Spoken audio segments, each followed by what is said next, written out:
For those who don't know me, I am an economics graduate who has worked independently in finance and educating others for over 15 years. I have toned back my social media presence recently, but every once in a while I get quite passionate about certain ills I see in the world, and try to shed some light on topics in my areas of expertise. The world has been turned upside down over the past 5 years, from pandemic, to wars, to trade disputes and tariffs, and political polarization. Due to my background and amount of time devoted on a daily basis to politics, economics, and finance, I wanted to create a video to share some of my knowledge and dispel some rumors/misinformation, while adding some clarity to other areas currently getting a lot of attention. I try to be as unbiased as possible and attack both ends of the political spectrum when I see hypocrisy or lies. Everyone has some bias, and the truth is, most people back a political party no matter the candidate or policy, and this is both dangerous and irresponsible.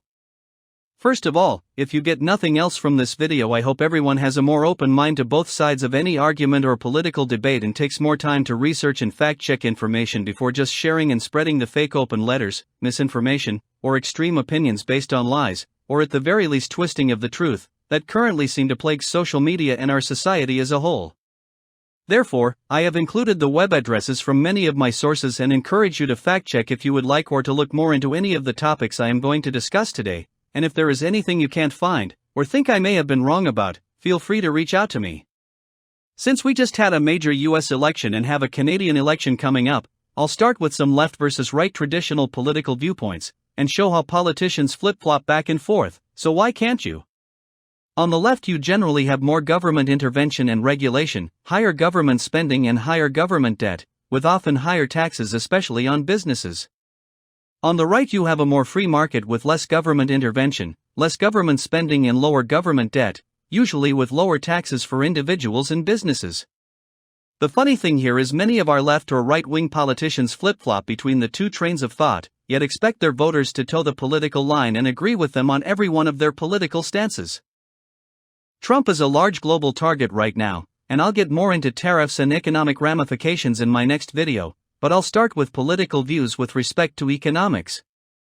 You may not know, but Trump was a Democrat from 2001 to 2009, went back to the Republicans, and even had a brief independent/no affiliation period before coming back to the Republican Party and finally running as a presidential candidate. His policies also seem to shift back and forth. Just on the surface, tariffs and higher government debt are more left-wing policies, while the tax cuts he announced during his previous tenure, which Biden and the Democrats extended, and Trump intends to extend further in addition to more new tax cuts, are definitely more right-wing. Also, more traditionally right-wing are the massive cuts to government spending that are being pursued, led by Elon Musk. Generally, Trump does favor deregulation as well, especially with respect to banking, so I'll say that tilts him slightly to the right economically. However, his actions on tariffs are probably one of, if not the most left-swinging trade acts of any president or world leader ever. Who could have possibly predicted what we just witnessed, a Republican president in Donald Trump, wiping out $10 trillion of U.S. market value, and much more globally, in only 3 months since his inauguration, in order to prioritize bringing U.S. blue-collar manufacturing jobs back to the U.S.? Let's be honest, most of which Americans would not do for anywhere near the poor working conditions and wages given to those doing these jobs elsewhere in the world. The stock markets, bond markets, and much of his voter base are all pushing back along with the left, as they all see the potentially catastrophic negative effects, so hopefully calm and common sense prevails. There are a lot of memes and videos poking fun here, but I'm not going to go there. I personally think and hope this is just a very broad, very public negotiating tactic, that in the end will land on only some low, sector-specific tariffs, but nobody can be sure what will happen. Elon Musk is another interesting case, as he also had a shift from a long-term Democrat to Republican only a few years ago, after seeing the misinformation and attempts to silence any opinions going against their own by the left and left-wing media. In the end, we know a lot of the pandemic scientific truths were in fact incorrect and at best just hypotheses with the information at hand at the time, and at worst broadly influenced by large pharmaceutical companies and politicians. So whether you agree with his positions or not, taking a financial hit to promote the opposite side of the conversation to have a free speech voice is admirable. Remember, he became the world's richest man due to the massive left-wing political environmental push, skyrocketing demand for electric vehicles, especially under the last Biden administration, but once he shifted to the right and purchased Twitter, his wealth dropped off, then spiked and fell again with his Doge position alongside Trump, a man he formerly feuded publicly with. There are significant numbers of people who once revered Musk like no other, and proudly showed off their Teslas, who are now getting rid of them, while a lot of right-wing consumers against the push to eliminate internal combustion engines now are proudly buying Teslas. I don't care about your views, but people who say climate change is the biggest concern facing our world who are now burning Teslas, causing a lot of pollution in its own right, or on the other side those who deny man is the cause of climate change who are now rushing to buy Teslas are showing how easily individuals can be manipulated by politics. In Canada, we are seeing the same thing, where everyone hated the grocery stores during the pandemic, blaming them for a large portion of the food inflation spikes as their profits rose, while Canadian consumers suffered. But now those same people are religiously devout to buy Canadian, no matter what the cost, and are pumping up these Canadian retailers all over their American social media feeds, using their American iPhones, powered by US-designed chips. Then they are going to the stores in their US-made cars, guzzling US refined gasoline to buy Canadian. We even had some previous Tesla lovers petitioning to have Musk's Canadian citizenship removed. Well, Musk's companies, and a lot of these large US mega companies, are close to the same size, and some such as Apple, have been even larger than the entire Canadian economy as well as many other economies, for several years now. Maybe Canada should look at enticing more Canadian businesses and Canadian entrepreneurs, instead of pushing them all across the border, then complaining afterwards and pretending like we actually have a Canadian alternative to any of these large global corporations. Which brings me to our new PM, who may or may not still be there in a week. He is a big business guy, promising to spend less with government cuts to some of the wasteful Trudeau spending, yet still running a much larger deficit, while cutting taxes, investing more in business growth, and looking to eliminate tariffs or find other countries more willing to engage in free trade if the US is not.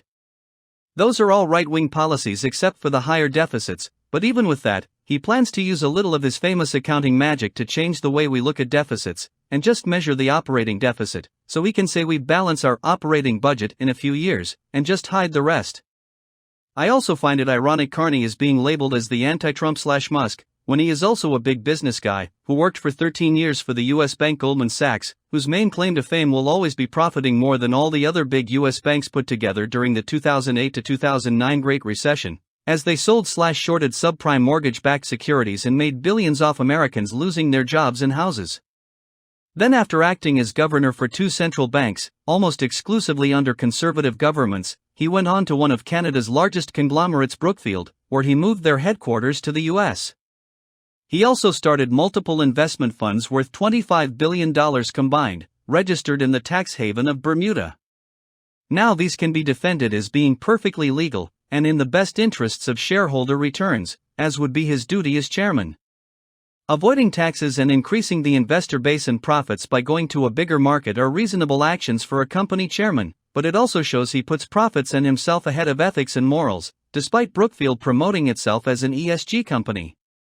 They invest in multiple foreign pipelines, but don't want any in Canada, and act environmentally superior, and they use many tax schemes to increase or even misrepresent profits. The chickens may be coming home to roost now though, as Carney's PM position has drawn more attention to their shady asset movements and hypocritical dealings. There is no doubt Carney's financial intelligence has benefited him financially throughout his career, but at a cost to others, and these are not characteristics you really want in a prime minister. He has literally copied most of his main campaign promises from the Conservatives, showing just how right-wing he is.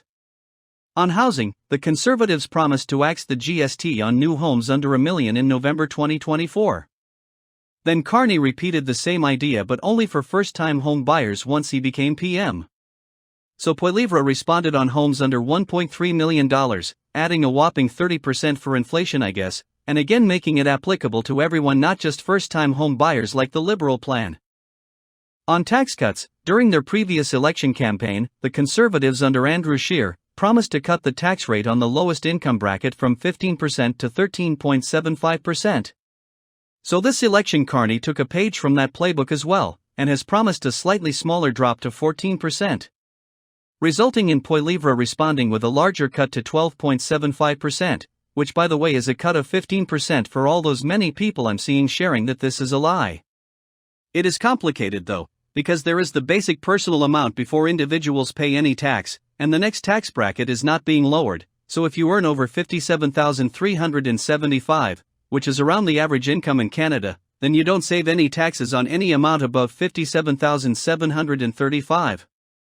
Ultimately, the predicted savings for a family are $825 under the Liberal plan and $1,800 under the Conservative plan, so probably not 15% of the taxes paid by wealthy Canadians, but it is more money in the pocket of every working Canadian, and politically there isn't much of an appetite to lower taxes on the wealthy, so left-wingers attacking these policies as misinformation are missing the point. Then there is the carbon tax that we know the Conservatives have been pushing to axe since it was first initiated, and it has been a key platform point since Poilievre became party leader. Carney did remove the consumer carbon tax as his first act upon becoming party leader and effectively the PM, but he did keep the industrial carbon tax, which we should all know by now with all the tariff talk, that a tax at the top of any kind will trickle down to consumers. Kind of hilarious here too, how many Liberal voters and politicians and even Carney himself were cheering the stopping of the tax, but those same people have been insisting the tax benefited the average Canadian more than it cost them, disproved by some independent unbiased research when you include all the effects of the tax, and if you just ask the average Canadian. The stopping of the carbon tax goes against the stance of basically every Liberal, including Carney, who said the tax was necessary to fight climate change and was in fact too low, again showing how easily people can be swayed to argue on both sides of the same argument. In the end, the carbon tax had little to no effect on our emissions, which are still a tiny insignificant amount of global emissions, and other than the pandemic shutdowns, we did not make any meaningful progress on emissions, and we're never going to meet our 2030 targets, more Trudeau promises that were never going to be kept, like the budget balancing itself within a few years of him first being elected. Finally, there's stopping the capital gains inclusion rate increase from 50 to 66%, which most economists and business people alike would agree is a positive, including myself, but it is a bit confusing and conflicting since the Liberals said it would only affect the wealthy and it was never fully implemented. Yet the threat and attempted legislation still resulted in many people selling off assets they otherwise wouldn't have sold in tax planning, to get ahead of the change. And unfortunately these people are not getting any relief here. The real kicker though is Carney has about $7 million US in Brookfield options alone from his time there, which is fluctuating a lot in value with current markets, and we don't know what the exercise price is, but usually option exercise prices for board members are very low, sometimes close to nothing, and Carney obviously has much more in assets than just these options from his brief time at Brookfield. Plus, becoming Prime Minister and placing his assets in a blind trust, many of his assets may have been disposed of before, or shortly after being put into the trust. Canceling that capital gains inclusion rate change could personally save Carney an estimated $800,000 just on those options alone, and not disposing of them could be a major conflict of interest as Prime Minister. I mean, come on Canada, let's have some common sense here. Our PM literally talked up a company Brookfield acquired, Westinghouse, during the federal election debate. Using government money in a PM platform to benefit a company you have a major personal interest in, to the tune of about $10 million, is about as conflicted and corrupt as you can possibly get. But I mean, this is the Liberal Party that brought us the WE scandal, SNC-Lavalin scandal, Trudeau Foundation illegally accepting Chinese donations, Bill Morneau French Villa tax lapse, foreign election interference, lavish multi-jet trips around the world with celebrity chefs, and so much more, all just under the past government alone, and all benefiting Trudeau, his friends, and family. Can any political corruption or conflict really surprise us Canadians at this point? I'll make no attempt to hide my hate for Trudeau's repeated unethical and often illegal actions, but I won't dive too far into that here because finally after 10 years 80% of Canadians slowly woke up and disapproved of him by the end.